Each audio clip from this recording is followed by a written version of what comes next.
තව අවුරුදු 100කින් අද වගේම දවසක් එනවා. එදාට බණ කියන මමත් බණ අහන ඔබත් කොහෙද ඉන්නේ? අපි නෑ මේකනේ.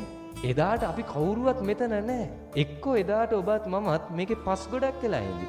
එක්කෝ එදාට ඔබත් මමත් මේකේ අලු ගොඩක් වෙලා ඉඳි.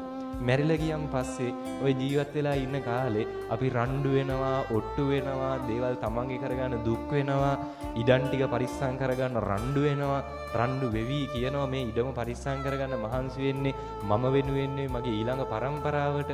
කොච්චර කැප වුණත් කොච්චර මහන්සි වුණත් මතක තියාගන්න මැරිලා ගිහිල්ලා උපරිම අවුරුද්දයි. හරිද? අවුරුදු 100කින් කිසිම කතාවක් ඔබ ගැන මම ගැන නැති වෙයි මේකේ. ඔබ මැරිච්ච දවසට මේ මිනිස්සු ළඟම ඉන්න පිරිස දවසේ වැළපෙයි. හැබැයි දෙවෙනි දවසේ අඬනවද පළවෙනි දවසේ තරම්? නෑ. තුන්වෙනි දවසේ දෙවෙනි දවසේ තරම් අඬන්නේ නෑ. 7 දවස් එනකන් අඬ වැළපි ඉඳි. හැබැයි ඊට පස්සේ 7 දවසේ පින්කම කරන් පස්සේ ඉඳලා හිටලා අඬයි වැළපෙයි නේ. හැබැයි ඒ හැටි එකක් නෑ. 3 මාසේ යනකන් සමහර විට අඬ ඉඳි කොච්චරම ළඟ බැඳීමක් තිබුණා. වැළපි ඉඳි 3 මාසේ දානෙත් දෙයි. ඊට පස්සේ විටින් විට මතක් වුණොත් අඬයි වැළපෙයි. අවුරුද්දේ දානේ දුන්නම් පස්සේ අවුරුද්දේ පින්කම කරන් පස්සේ අවුරුද්දක් යද්දී ඔබ ගැන මම ගැන මේකේ කතා කරන්න කෙනෙක් නැති වෙයි. එදාට අවුරුද්දේ පින්කම කරાવી සමහර විට. උපරිම උතනින් නවතී.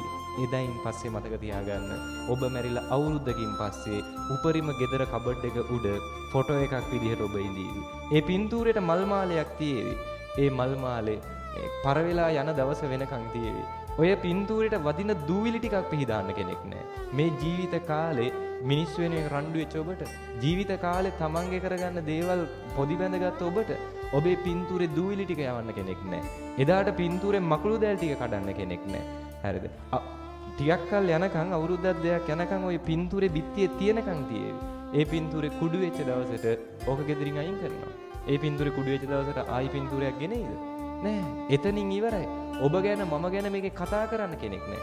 ඔබ මම කියලා කෙනෙක් හිටියද කියලාත් ඔබ දන්නේ නෑ. මට මේ ප්‍රශ්නෙට උත්තරයක් දෙන්න. අම්මගේ නම දන්නවනේ. ඔයත්තන්ගේ අම්මගේ නම?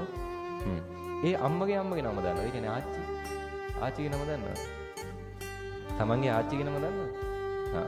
ඒ ආච්චිගේ අම්මගේ නම දන්නවද? කියන්නේ පරම්පරා තුනක්.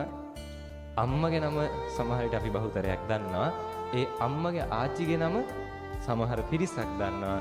ඒ ආච්චිගේ අම්මගේ නම දන්නේ නැහැ. උපරිම ඔබේ මගේ නම මතක පරම්පරා තුනයි. උපරිම පරම්පරා දෙකයි. තුන්වෙනි පරම්පරාවට ඔබේ මගේ නමවත් මතක නැහැ.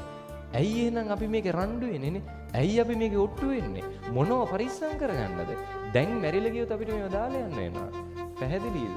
මේ කියන ටික තේරුම් අරගන්න. ජීවත් වෙන කාලේ මරණය අත ළඟයි කියලා හිතාගෙන ජීවත් වෙන්න. පැහැදිලිද කියන කාරණා ටිකනේ. අදක මේක තේරුම් අරන් ජීවත් වෙන්න මොනවටද ඔට්ටු වෙන්නේ? මොනව පරිස්සම් කරගන්න කියලාද? මෙතනින් දාලා යනවා. මැරිච්ච දවසෙන් පස්සේ සංසාරයෙන් අපි අයින් වෙලා නැහැ. නේ? ආයි සතර පාගත වෙන්න පුළුවන්. ආයි මනුස්ස ලෝකෙක උපදින්න පුළුවන්. එදාට මේ මොකුත් නැහැ. මේ ඔය පරිස්සම් කරගන්න රණ්ඩු වෙච්ච මොකුත් නැහැ එදාට. තියෙන කුසල් හෝ අකුසල් විතරයි. ඒ ටිකත් ගෙවල් ඉවර කරනවා. ඔහේ මේක ඉපදි මෙරි යනවා. කවද්ද මේකෙන් ගැලවෙන්නේ? ඉතින්